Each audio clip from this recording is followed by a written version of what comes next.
So on YouTube, Graeme asked, do you need to buy a pass to get into New Zealand national parks?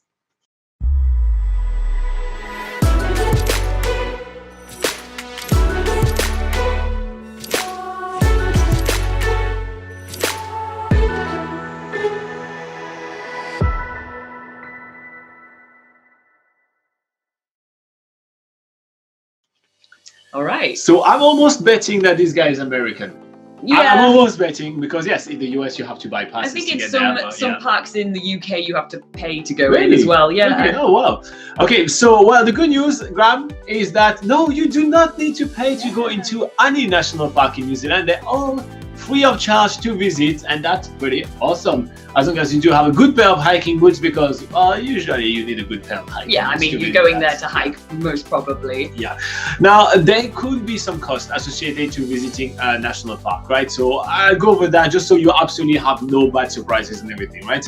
So the first thing that comes to mind are the hut passes. So if you're doing a multi-day hike, like the Abel Tasman Coastal Track, like Milford Sound, the Milford Track, sorry. Yeah. We're talking about the Tongariro crossing, the Tongariro circuit. Yeah.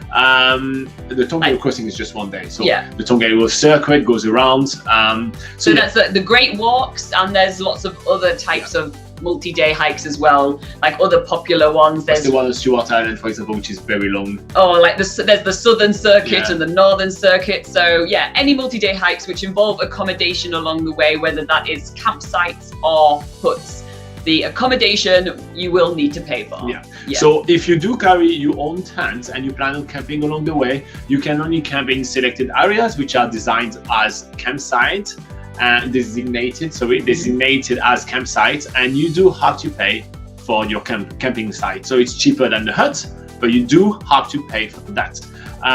If you are hiking around and you want to stay in a hut because you don't want to carry all your camping gear, good on you, that's the right move. I hate carrying the camping gears, but yeah, if you are doing that, you're going to want to stay in a hut, and then at that point you need to get yourself a hut pass, which you can buy a pass of like 5 or 10 nights, or you just buy for like this one night that you need. Yeah. And yeah, you do have to pay for that. It's nothing flash. It's not private. It's it's like a basic hut. Yeah, with very bunks. basic. They have like special sort of mattresses, which are obviously to keep things hygienic. Yeah. So they have like a bit of a plastic cover on. So obviously you need to take your own sleeping bag. Electricity, there may be none whatsoever. There's probably going to be running water, but it's usually stored in a tank and things, like it's rainwater that's been stored. So you usually have to boil the water before you use it, just to be extra safe.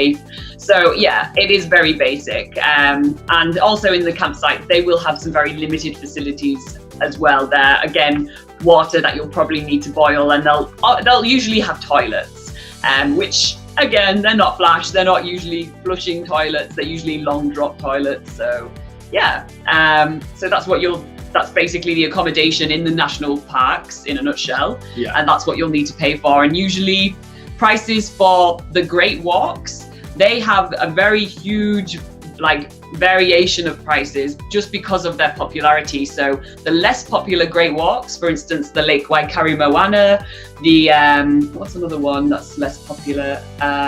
The Rakiura Track on the Stewart Island, I guess. The Rakiura Track on Stewart Island, for instance, they will be around $32 per night. But if you want to do a great walk, one of the more popular ones, that's usually around, I think, $160 per night. So yeah, they've just put their prices up this year. So we'll just see how that goes with if they continue doing that or not.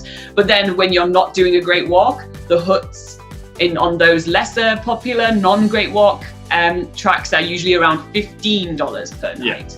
So yeah, you get a huge variation on that. Mm-hmm. Now another cost to visiting a national park, if that applies to you, is transportation to get there. So if we think about Stewart Island, for example, which it's an island, Stewart Island. Yeah. You've got to make your way there. So now, if you're traveling, alone as an adult, it's about $85 for the ferry to get there.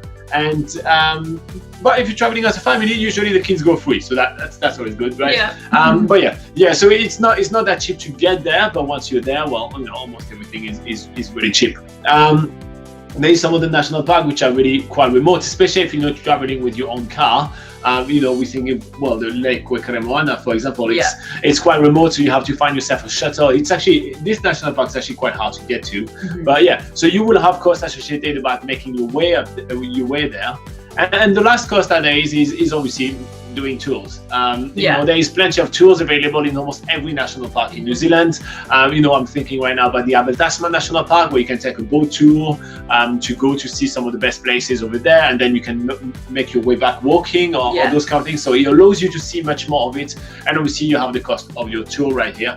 Now, every single time you pay for the cost of either transportation or a tour, those operators have to pay a fee to the DOC, which is the Department of Conservation. So that's basically how the Department of Conservation actually collects money to be able to sustain itself. So that's one of their ways to make money out of it, and being able to maintain all those beautiful national parks and protect the environment and all those kind of things.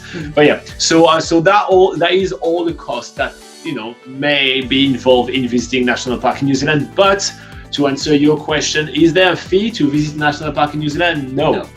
But there's always a way to spend money. Don't worry, your money will be gone. Yep.